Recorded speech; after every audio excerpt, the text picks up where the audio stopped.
Hello, my name is Logan and I'm your host, the Mighty Pirate. In this video, I'm going over the Banshee. My sources for today's video are Technical Readout 3025 Revised, Technical Readout 3039, Technical Readout 3050 Upgrade, and of course, Sarna.net.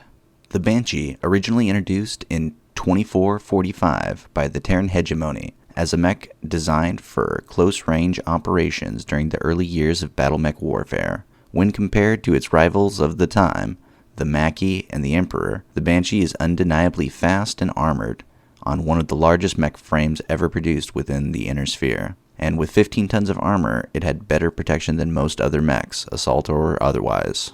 But with the use of a massive 380 rated fusion engine, there was little tonnage left for weaponry. And even at the time of its introduction, the Banshee was considered undergunned compared to its privately built competition. As critics noted, what use is this impressive armor and mobility when a better armed enemy could overwhelm and destroy it?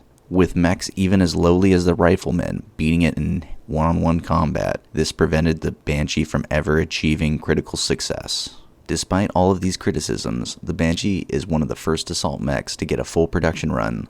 The Terran hegemony produced a full 5,000 Banshees in a decade after its initial launch, before its poor combat performance finally forced them to stop production in 2455, and the mech was relegated to training operations and militia units for the next few centuries. With the introduction of Lance, Battalion, and eventually mixed arm formations, mechs like the Banshee were often relegated to second-line formations or serve as base defense on some backwater periphery world. Even during the Succession Wars, the mech's poor reputation meant many commanders saw it as a liability rather than an asset.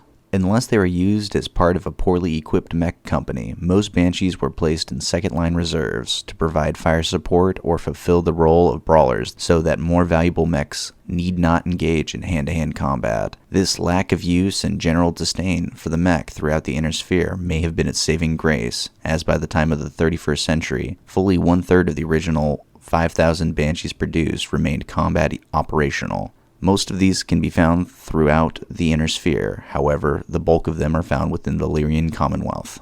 As the clan invasion pressed the inner sphere, the abundance of Banshees saw that this humble frame would be refitted with lost tech recovered from the Helm memory core, bringing new life into what was widely considered among mech pilots as a death sentence or a punishment. This renaissance of the Banshee was well timed. Lost technology was put to good use on the now highly sought-after Banshee. Those that remained in service throughout the clan invasion were well maintained and refitted, unlike many other designs of the time. The Inner Sphere would continue to tinker with the Banshee and modify it as technological advances became available. That will conclude my video on the Banshee. Thanks for watching. I hope to see you on the battlefield.